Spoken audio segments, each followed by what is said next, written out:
না না, আপনার আমি বলবো ও আইসা বলছে যে ডিজিএফআই তার জায়গা থেকে ছবি তুইলা এজেন্সি করে বিদেশে পাঠাইতেছে, আমি এটাকে ভালো বলবো এই সরকারকে?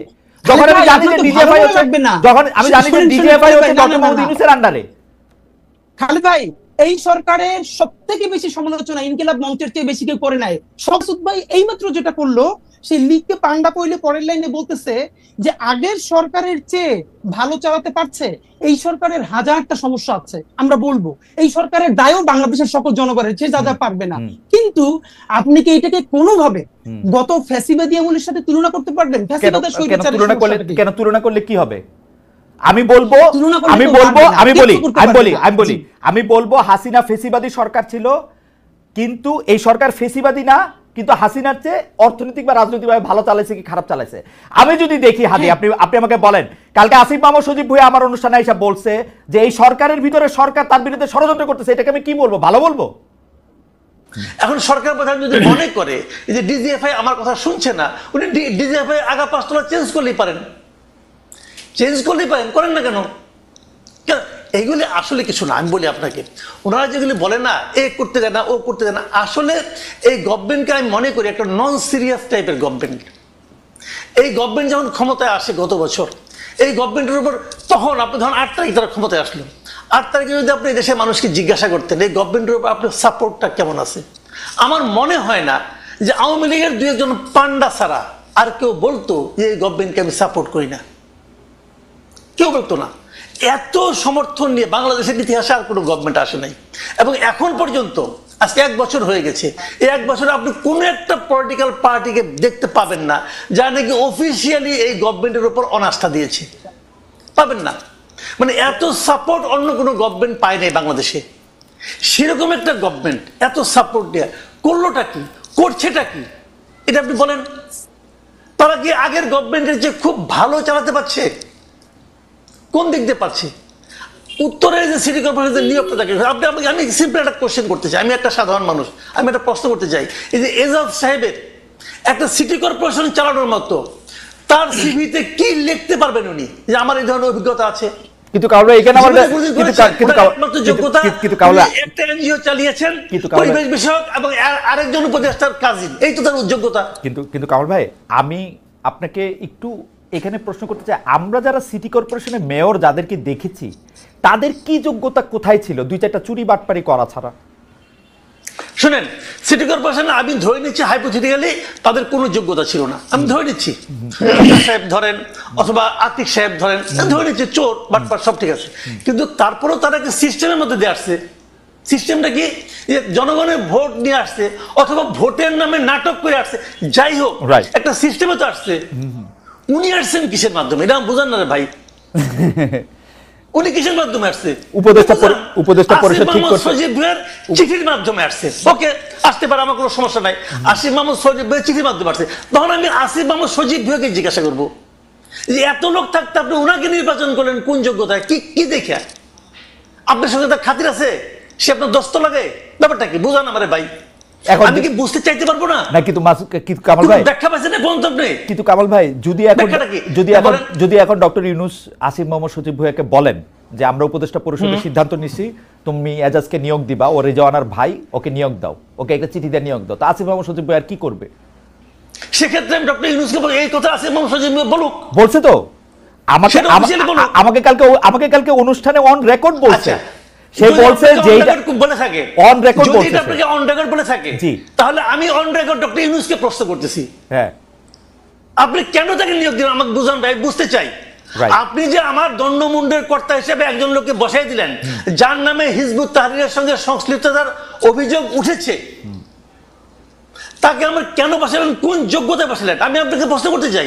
ডক্টর ইউনূস তো প্রশ্নের ঊর্ধ্বে না, অফকোর্স পৃথিবীর কেউ প্রশ্নের ঊর্ধ্বে না। আমি প্রশ্ন করতে চাই একজন নাগরিক হিসেবে, এই প্রশ্নের জবাব যদি না দিতে পারেন তাহলে ভাববো উনিও দুর্নীতি করছেন।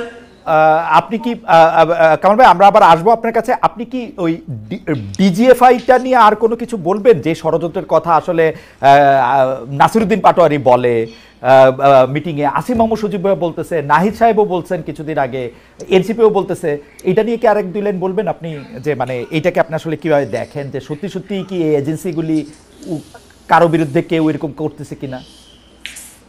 এজেন্সিগুলি করতেছে না, এটা আমি বলবো কিসের বিবেচনা? আমার হাতে তো কোনো তথ্য প্রমাণ নাই। আবার করতেও পারে, আবার করতে নাও পারে। এবং যদি করতে থাকে তাহলে এখনই করলো না আগে করে নাই, তাও আমি বলবো না। সমস্যাটা কি হয়েছে আমি বলি, যদি কিছু করে অথবা না করে, যখন কোনো একটা বিষয় আমার বিরুদ্ধে যায়, যখন কোনো একটা বিষয় আমাকে বিব্রত করে, তখন আমি কিন্তু একটা ভিলেন খুঁজে বেড়াই। এটা হলো আমাদের দেশের সাধারণ মানুষের মানসিকতা, আমারও মানসিকতা তাই। তখন আমি করে কি, যদি আমি নিজে দোষী হই, আমি কিন্তু আমার দিকে তাকাই না, আমার দিকে তাকানো উচিত যে আসলে কি এই জন্য আমি দায়ী। আমরা করে কি আমার দিকে তাকাই না, আমি একটা ভিলেন খুঁজে বেড়াই।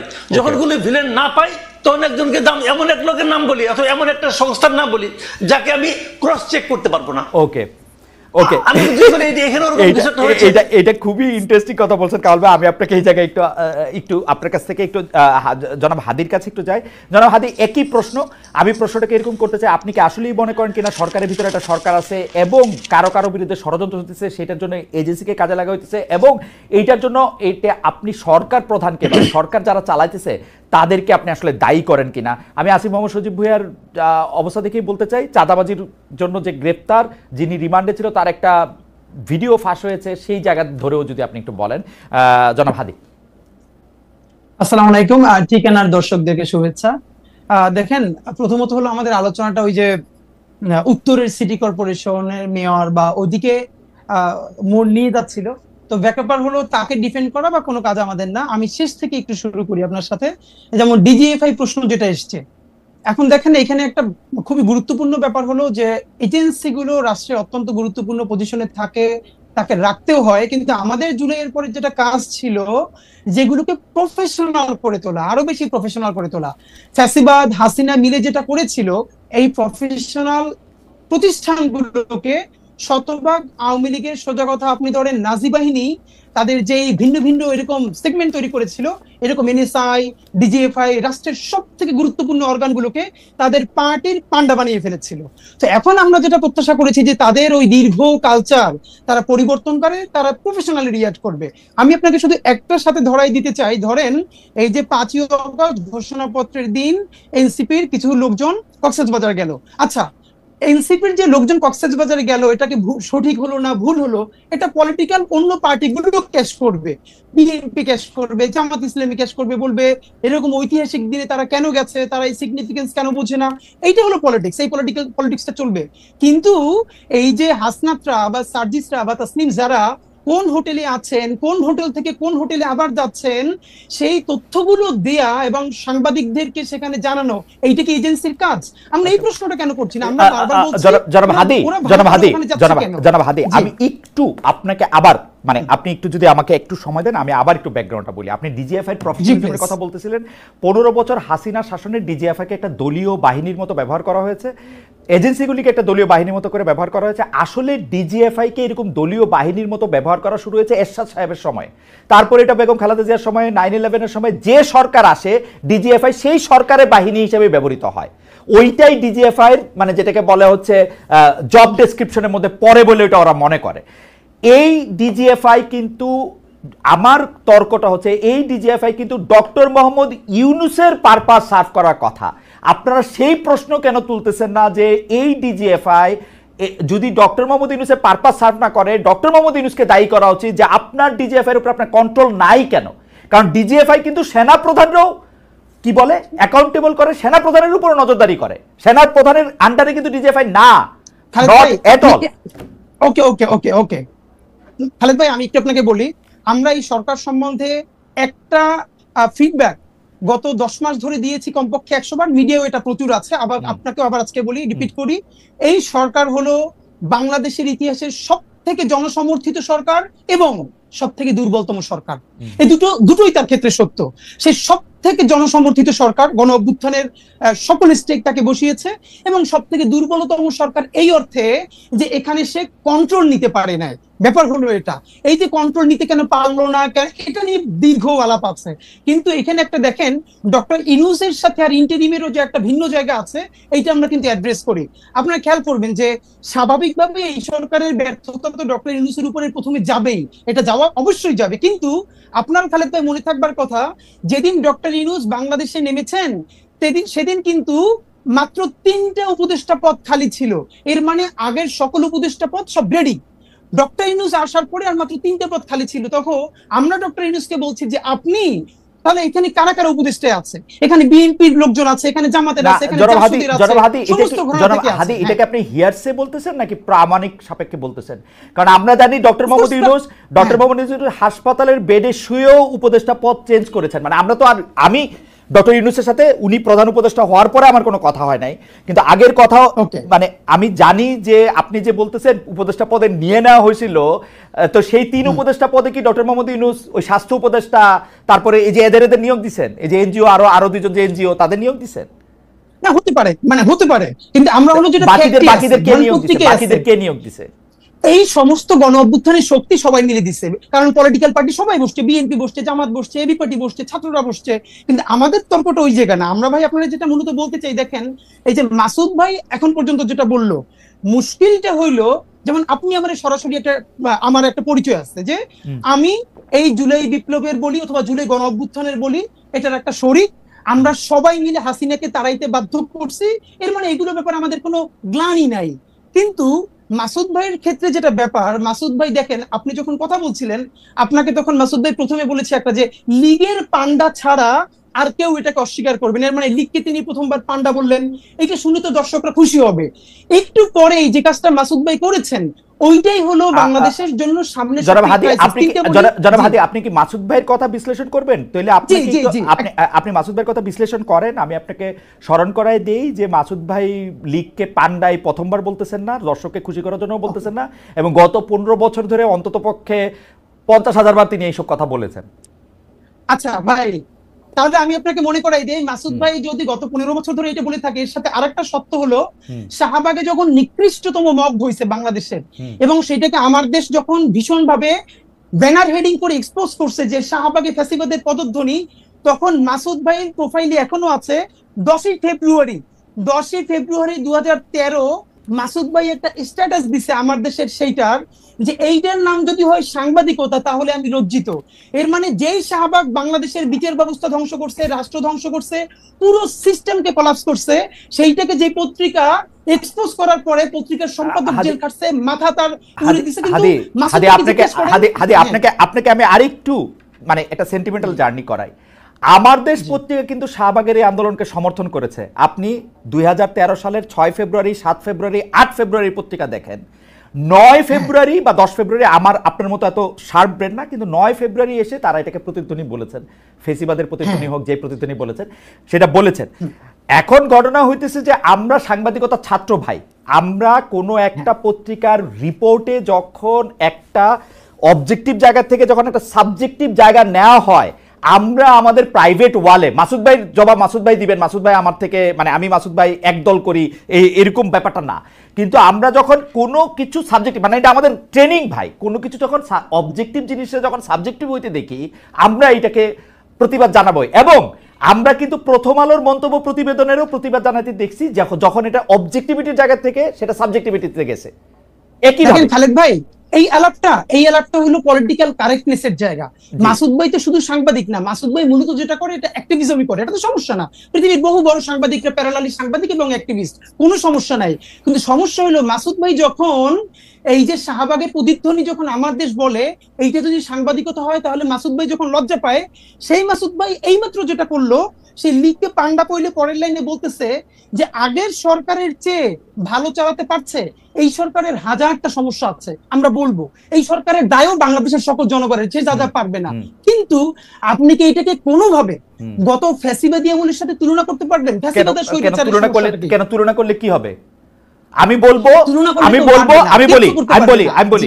বলবো হাসিনা ফেসিবাদী সরকার ছিল, কিন্তু এই সরকার ফেসিবাদী না, কিন্তু হাসিনার চেয়ে অর্থনৈতিক বা রাজনৈতিকভাবে ভালো চালাইছে কি খারাপ চালাইছে।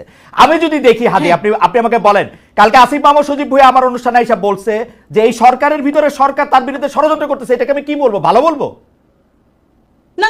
আমি বলবো ও আইসা বলছে যে ডিজিএফআই তার জায়গা থেকে ছবি তুইলা এজেন্সি করে বিদেশে পাঠাইতেছে, আমি এটাকে ভালো বলবো এই সরকারকে? যখন আমি জানি যে ডিজিএফআই হচ্ছে ডক্টর মোহাম্মদ ইউনূসের আন্ডারে। খালেদ ভাই, এই সরকারের সব থেকে বেশি সমালোচনা ইনকিলাব মঞ্চের চেয়ে বেশি কেউ করে নাই। শব্দ ধরে ধরে, বাক্য ধরে ধরে গত একটা বছর। আপনি জাস্ট পত্রিকা দেখেন, আপনি মিডিয়া দেখেন, কিন্তু প্রবলেম হলো আপনি যখন ফ্রেমিংটা, আপনি যখন একটু আগে বললো না যে, এই যে ভাই একটু আগে বললো যে, আপনি যখন জিজ্ঞেস করলেন মাসুদ ভাইকে যে তাহলে এর আগের যে ওই যে বর্তমান যে উত্তরের মেয়র সে যোগ্য না, তাহলে আসলে যোগ্যতাটা কি? তখন ভাই বলল যে ধরে নিচ্ছি তারা চোর, মানে ধরেন খোকা ভাইয়ের কথা বলেছে, আদিক সাহেবের কথা বলেছে। এর মানে মাসুদ ভাই বলছেন ধরে নিচ্ছি চোর, এর মানে কি চোর ধরে নেওয়া লাগবে? তারা চোর না, আমি আপনাকে বলি, আপনি অনেক জনপ্রিয় মানুষ, প্রচুর লোক আমাদের এখানে আপনাকে দেখতেছে, কিন্তু আপনি কিন্তু মানে আমি জানি না মানে আপনি খেয়াল করতেছেন কিনা, ধরে নেই চোরের পাশাপাশি উনি যেই কথার উপর স্ট্রেস দিচ্ছেন সেইটা হচ্ছে যে উনারা একটা সিস্টেমের মধ্যে আসছেন, ভোট বা ভোটের নামে প্রহসনের নামে, ভোটের নামে প্রহসনের নামে, আর উনি আসছেন আর এজাজ সাহেব আসছেন কালকে আসিফ মাহমুদ সজীব ভাই বলছে যেটা সরকারের উপদেষ্টা পরিষদ সিদ্ধান্ত নিয়েছে আমাকে দিয়ে, মানে আমি এটা এক্সিকিউট করছি মাত্র। এখন খালেদ ভাই, এটা কি আপনার কাছে ভালো সিস্টেম লাগতেছে? হাদি, আমার কাছে ভালো উত্তর আছে, আমার কাছে ভীষণ ভালো উত্তর আছে, আমি দিব না।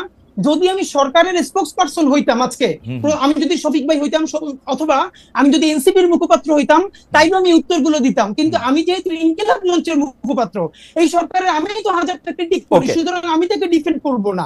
আমি শুধু বলে নিচ্ছি যে এই যে শব্দগুলো চয়নের জায়গা, যে ধীরে ধীরে যেরকম ন্যারেটিভ নির্মিত হয়, আমি শুধু এই জায়গাটা ফোকাস আমি আমার মনে হয় যে আমি হাদি সাহেবকে বুঝতে পেরেছি। আমি কামাল ভাই আপনার কাছ থেকে একটু জানতে চাই, এইটা কিন্তু সত্যি কথা, আপনি মাঝে মাঝে যেহেতু আপনি অনেক জনপ্রিয় মুখ, আপনার কথায় শব্দ চয়নে অনেক সময় মনে হয় যে আপনি আওয়ামী লীগকে এই সরকারের থেকে ভালো বলতেছেন, আওয়ামী লীগ আপনার দ্বারা বেনিফিটেড হতেছে, এইটাও মনে হয়। এবং আপনি হাদিকে শুনেছেন, আমার কোনো প্রশ্ন এই পর্যায়ে নাই, আপনি যদি এটাকে একটু অ্যাড্রেস করেন। সরি দেখেন, আমি বলি আপনাকে, জি, আমি কিন্তু মানে এখানে হাদি যে কমপ্লেনগুলো আমার বিষয়ে তুলেছেন, আমি খুব খুশি হয়েছি এই কারণে, এই প্রশ্নগুলোর আমি আসলে জবাব দিতেই চাই, কিন্তু দেওয়ার সুযোগ পাই না। মনে করুন আমি যদি হুট করে বলি, বলবো যে ভাই তোমার তো জিজ্ঞাসা করি না, তুমি এটা বলো কেন? তো এটা কি ঝামেলা? তো প্রশ্নগুলি উত্তর দেওয়া দরকার। আমি একটা একটা করে বলি। প্রথমত বলি, শেষ থেকে বলি, যে এই সরকারের চেয়ে আওয়ামী লীগ সরকার ভালো, এটা আমি কখনো উচ্চারণ করিনি এবং ঘুণাক্ষরে চিন্তাও করি না। আমি চিন্তাও করি না, এটা আমার চিন্তার বাইরে। কারণ এই সরকার খারাপ কিছু করলে আমরা বলতে পারতেছি। আমি ডক্টর ইউনূসের কোনো একটা কাজ পছন্দ না হলে আমরা বলতে পারতেছি। হাসিনা সরকারের সময় আমরা সরাসরি বলতে পারতাম না, আমিও বলতে পারতাম না। আমি অনেক কিছু বলছি, আমি হাসিনা গভর্নমেন্টের বিরুদ্ধে, তার কর্মকাণ্ডের বিরুদ্ধে, বিভিন্ন কাজের বিরুদ্ধে অনেক কিছু বলছি, কিন্তু এখন যেভাবে সরাসরি বলি, এতটা সরাসরি বলতে পারতাম না। কারণ আমার কিন্তু কেউ থ্রেট দেয় নাই। আমি আবার বলি আপনাকে, আমার হাসিনা সরকারের আমলেও কেউ কখনো থ্রেট দেয় নাই, এই সরকারের আমলেও আমার কখনো কেউ থ্রেট দেয় নাই। আমি বললেন যে দেয় না, আমাকে বলে হাসিনা সরকার আমলে থ্রেট দেয় নাই, তার মানে তুমি তলে তলে আওয়ামী লীগ আসিলা, তাহলে তো এই সরকারের আমলে তো আমার কেউ থ্রেট দেয় নাই, তাহলে আমি তলে তলে এর সঙ্গে আসি না। কামাল ভাই, আমি একটু যোগ করি, হাসিনা সরকার আমলে এটা ভয়াবহ ছিল, কারণ আমি যেহেতু এই বিজনেসে আসি, মানে সরি এই চাকরিতে আসি 28-29 বছর ধরে, আমি কিন্তু খেয়াল করি। কামাল ভাই আপনি দেখেন, এখন কিন্তু যে কোনো টেলিভিশন, যে কোনো আপনাকে ডাকতে দ্বিধা করে না, বরং আপনাকে চায়, আপনি সময় দিতে পারেন না, যদিও আপনি সরকারের প্রতি অনেক বেশি ক্রিটিক্যাল। কিন্তু যখনই আপনি আওয়ামী লীগ সরকারের প্রতি ক্রিটিক্যাল ছিলেন, আমরা বিদেশে বসে আপনাকে পাইতে হইতো, অন্য টেলিভিশন আপনাকে ডাকতে সাহস করতো না। এই একটা স্পষ্ট তফাৎ আছে, এই স্পষ্ট বুঝতাম না।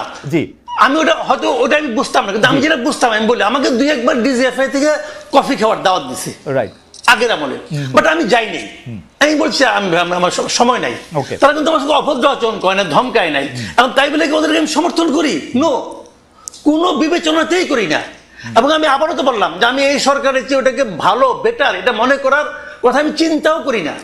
কারণ ওই সরকারে এত এত সমস্ত লোক ছিলেন, খোদ সরকার প্রধান থেকে শুরু করে শেখ হাসিনা সম্পর্কে আমি যে সমস্ত কথাবার্তা বলেছি, হাদি হয়তো ভুলে গেছে, হয়তো অন্য কিছু নিয়ে ব্যস্ত ছিল, আমার মতো ক্ষুদ্র মানুষের কথা তার খেয়াল করার দরকার নাই। কিন্তু আমি আবারও বলি যে আমি কখনোই তাদেরকে, মানে আমি মনে করি বাংলাদেশের সবচেয়ে বড় ক্ষতিটা শেখ হাসিনা এবং তার আশেপাশের লোকজন করে দিয়ে গেছেন ভাই। এটা রিয়েলিটি, এটা মানতে আমার কোনো দ্বিধা নাই। আগেও ছিল না, এখন আমি টু দ্য পয়েন্ট একটা প্রশ্নের জবাব দিই, যে প্রশ্নের জবাব আপনি কিছুটা দিয়েছেন। সেটা হলো যে শাহবাগের ওই আন্দোলন নিয়ে, ওইটা নিয়ে ওই সময়ে ইনকিলাবের যে জিনিসটা হয়েছে, আমি ওইটাকে জার্নালিজম মনে করি না। না ইয়াতে আমি এখনো আমাদের মনে করি না। আমার দেশ পত্রিকায় আমি মনে করি আমার দেশ, সরি ইনকিলাব তো আমার দেশের, ওটাকে আমি জার্নালিজম এখনো মনে করি না। আমি মনে করি অ্যাক্টিভিজম এবং জার্নালিজম দুটো ডিফারেন্ট জিনিস, টোটালি পার্থক্য, মানে আলাদা জিনিস একটা। উনি যেটা করেছেন, মাহমুদুর রহমান সাহেব উনি আসলে সাংবাদিক না তো ভাই, এটা বলে লাভ নাই। উনি কমন সেন্স দিয়ে সাংবাদিক। আমার একটা প্রশ্ন আছে, কারণ ভাই আপনি আমার দেশের মাহমুদুর রহমান সাহেবের জার্নালিজমকে জার্নালিজম মনে করলেন না, কিন্তু 10 বছর ধরে আমাদের অন্যান্য পত্রপত্রিকা বা সাংবাদিকরা যা করছে তা কি জার্নালিজম ছিল? তারে কি আপনি এত না, ছিল না। কঠিনভাবে আক্রমণ করছেন, নাম ধরে বলছেন যে ইস্যু আসে নাই? হ্যাঁ। আমি একটা কথা বলি আপনাকে, হ্যাঁ। কয়েকদিন আগে জনকণ্ঠ দখল হয়ে গেল, Right. কয়েকদিন আগের কথা, Right. দখল হয়ে গেল, আবার চলে আসলো, ওরা আবার আপোষ করে ফেরাইলো। হ্যাঁ। জনকণ্ঠ যখন দখল হলো, আমি দখল হওয়াটাকে কিন্তু আমি সমালোচনা করেছি। আবার পাশাপাশি আমি এটাও বলেছি যে শামীমা খান কিভাবে জনকণ্ঠের সম্পাদক হয়েছেন এটা আমি বুঝতে পারি না, না, কিন্তু- কারণ আমি জনকণ্ঠে কিন্তু- সাংবাদিকতা করেছি টানা 12 বছর। কিন্তু কামাল ভাই, এবং শামীমা এখানে একদিনের জন্য ওখানে আসেন নাই, কিন্তু কামাল ভাই- হাজবেন্ড মারা যাওয়ার পরে উনি সম্পাদক হন কিভাবে? কিন্তু কামাল ভাই আমি বুঝি না। কামাল ভাই তো এটা আমি বলতে পারবো না। কামাল ভাই আতিকুল্লাহ খান মাসুদ কিভাবে সম্পাদক হয়েছেন, জনকণ্ঠের সম্পাদক, সেই প্রশ্ন তো আপনি তুলেন নাই। মাহমুদুর রহমান সাহেবের যে যোগ্যতা আছে, ওটা আমি তুলছি, যে কেন তুলবো না? আতিকুল্লাহ খান ওটা আমি মাসুদের- তুলেছি, আতিকুল্লাহ আমি বলি আপনাকে, ওটা আমি তুলেছি, কেন তুলবো না? ওইটা আমি বলি, ওটা আমার একটা লেখা আছে ভাই, আমি রিপোর্টার্স ভয়েস যেটা আছে সেই ডিআরইউ ম্যাগাজিন বের হয়, ওখানে আমি স্পষ্ট করে লিখেছি যে উনি কিভাবে সম্পাদক হলেন, মালিক হিসেবে সম্পাদক হলেন, সবাই তারা মেনে নিছে, তখন আমি জুনিয়র রিপোর্টার, আমি মেনে নিছি, বলেছি আমি ওখানে, এটা কেন বলবো না? না, ভাই, আমি বাংলাদেশে তো বিশ্বাস সবাই করি, সেটা কামাল ভাই, করতে আমার কোনো সমস্যা নাই। বাংলাদেশে তো সবাই মালিক সম্পাদক। আনার হোসেন মঞ্জু কিভাবে সম্পাদক হলেন ইত্তেফাকের? আচ্ছা, এখানে একটা কথা আছে, কথাটা হলে গেলাম বলি আপনাকে, শাহাবুদ্দিন সাহেবের আইনটা করার আগ পর্যন্ত তো সম্পাদক হইতে কোনো বাধা ছিল না, ওটা তারা আইনগতভাবে পারতো। পরবর্তীতে আইনটা অন্যরকম কঠিন হয়েছে, সেই কঠিনে এখন কি হয়, এখন সাংবাদিক হতে হলে ওনারা একটা বাইপাস করে একটা মানে সার্টিফিকেট ম্যানেজ করে কোনো একটা আন্ডারগ্রাউন্ড পত্রিকা থেকে, যে এই পত্রিকা উনি এত বছর ধরে সাংবাদিকতা করতেছেন, অতএব উনি সম্পাদক হতে পারবেন, এটা ম্যানেজ করে নেয় তারা সবাই। এবং আমার ধারণা তারা এইভাবেই সম্পাদক হয়েছেন। এটা হলো, তবে আমি যেটা বলছিলাম যে তখন ওই মূল পয়েন্ট আসে, তাহলে আবার পরে আবার জবাব দেওয়ার সময় পাবো না, পরে প্রশ্ন উঠবেও না। এটা হলো আমার দেশের ওই হেডলাইন, ওই নিউজটা আমি পড়েছি ভাই, ওইটাতে যেটা ছিল দ্যাট ওয়াজ নট জার্নালিজম, কথা পরিষ্কার।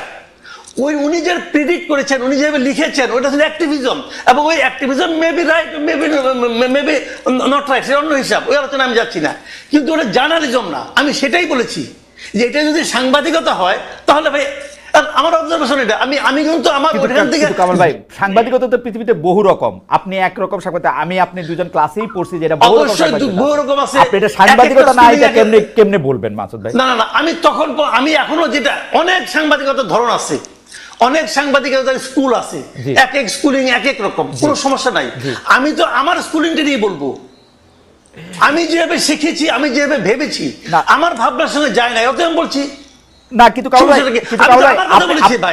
ভাই, আপনি যদি এই আপনার লিটমাস পেপারে ঘষেন, তাহলে আমেরিকার অর্ধেক টেলিভিশন বাদ পড়ে যাবে, অর্ধেক নিউজ পেপার বাদ পড়ে যাবে, লন্ডনের অর্ধেক নিউজ পেপার বাদ পড়ে যাবে, ভারতে তো টিকবেই অল্প কয়টা।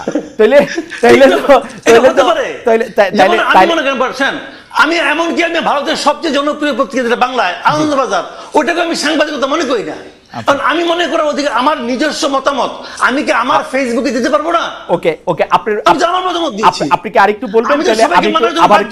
আবার একটু হাদির কাছে যাইতাম। হাদির, আপনি কি আরেকটু বলবেন, বা নাকি আপনি এখন একটু জনাব হাদির কাছে যাই? জনাব হাদি, আপনি তো বলবেনই, কিন্তু আমি আপনার কথা একটু উদ্ধৃত করি। আমি আপনাকে অনেক লক্ষ্য করি, আপনার বক্তব্যের মধ্যে অনেক ডিরেক্টনেস থাকে। আমি আপনাকে একটু কোট করি হাদি। আপনি বলছেন যে যাদের অ্যান্ড্রয়েড ফোন কেনার সামর্থ্য ছিল না, তাদের হাতে এখন আইফোন। এটা কাদের উদ্দেশ্যে দিয়েছেন? মানে এটা কি, মানে এই বক্তব্যকে এনসিপির কারো গায়ে লাগতে পারে? মানে প্রায় একই সময় জনাব মাহফুজ আলমও একটা স্ট্যাটাস দিয়েছিলেন, পরে যেটা আবার তিনি কারেক্ট করেছেন যে কেউ যখন মানে তিনি ইঙ্গিত করেছিলেন নতুন একটি রাজনৈতিক দল যদি দেখে যে এর মধ্যে অনেকেই দুর্নীতির সাথে জড়িত, একজন যদি না করে, তাহলে এইটা কি আপনি একটু বলবেন? এই আর্থিক অভিযোগ, আন্দোলনের বিভিন্ন শ্রেণীর সমন্বয়ক বা সদস্যদের বিরুদ্ধে অনেক আর্থিক অভিযোগ যে রয়েছে, সেটা সম্পর্কে আপনার অবজারভেশনটাকে একটু আপনি বলবেন। যেহেতু ইনকিলাব মঞ্চ, আমি বলছি ভাই, বলছি ইনকিলাব মঞ্চ প্রেসার গ্রুপ হিসেবে। জি হ্যাঁ, শিওর। এইটা আমি যেই প্রোগ্রামে বলেছিলাম যে যাদের হাতে অ্যান্ড্রয়েড ফোন মানে থাকতে কষ্ট হয়েছে, এখন আইফোন টি শার্ট দামি, এই মঞ্চে দুইজন উপদেষ্টাও ছিলেন, কিন্তু প্রোগ্রামটা ছিল মূলত ওসমানী স্মৃতি মিলনায়তনে প্রায় 1000-এর মতো বাংলাদেশের জুলাই আহত যোদ্ধা, যাদের একদম অনেকের চোখ নাই হাত নাই, দেখলেই বুঝে যায় সারা দেশ থেকে ওনারা এসেছিলেন। তো স্বাভাবিকভাবে এখানে অনেকে আমন্ত্রিত ছিলেন সব রাজনৈতিক দল থেকে, কিন্তু এখানে বক্তৃতার স্পিরিটটা ছিল যে বিএনপি বলি, জামাত ইসলামী বলি, অপরাপর অন্যান্য দল বলি, তাদের ব্যাপারে যে বিভিন্ন অভিযোগ, এই অভিযোগগুলো মানুষ মানে নতুন না বলেই মানুষ একটা গণ অভ্যুত্থানের মুখদেরকে পছন্দ করেছে। এখন ধরেন বাংলাদেশের সমস্যাটা হলো গণ অভ্যুত্থানের একমাত্র মুখ মনে করা হয় এনসিপি কে।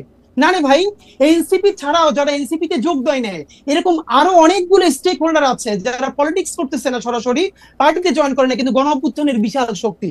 তো আমরা যেটা স্পষ্ট করে বলি যে যেই ছেলেটা যেই মেয়েটা আন্দোলনের প্রধান মুখ ছিল বা ছোট করেও ছিল, তাদের যদি ছোট নৈতিক পদস্খলন ঘটে এটা আমাদের রক্তক্ষরণ হয়। এর কারণ হলে মানে কি, আমরা এটা বলেছি বিএনপি চাঁদাবাজি করতে পারবে, জামাত করতে পারবে, বা অন্যান্যরা করলে সমস্যা নাই, তোমরা করলে সমস্যা না, এটা আমরা স্পেসিফিকলি শুধু এনসিপি কেও বলি নাই। আমরা বলেছি যে মুখগুলোর দিকে তাকিয়ে বাংলাদেশে, ভাই আমি এখন আপনার সাথে যেখানে শো করছি, এই সামনের রাস্তায় আমি 8-এর বাচ্চার জানাজা পড়েছি, এই জুলাইয়ের সময় 8-এর বাচ্চার জানাজা পড়েছি। তো বাবা মা ভাই বোন মিলে পরিবার নিয়ে যারা রাজপথে নেমেছে বুলেটের সামনে, এই মুখগুলোর জন্য, এই মুখগুলো যদি কোনোভাবে সামান্য নৈতিক পদস্খলন ঘটে মানুষের হৃদয়ে রক্তক্ষরণ হয়। সুতরাং আমার জুলাইয়ের আহত ভাইদেরকে অ্যাড্রেস করে বলেছি, ইনক্লুডিং মি, আমাকেও বলেছি যে আমরা কোনোভাবে করাপ্টেড হতে পারবো না, তাতে বিএনপি হোক, জামাত ইসলামী হোক, যে যা হোক, ইভেন যদি এনসিপি আপনি হোক, করাপ্টেড হতে পারবো না এটা তো একটা পায়াস উইশ, কিন্তু আপনি তো অলরেডি করাপশনের একটা এলিগেশন দিছেন।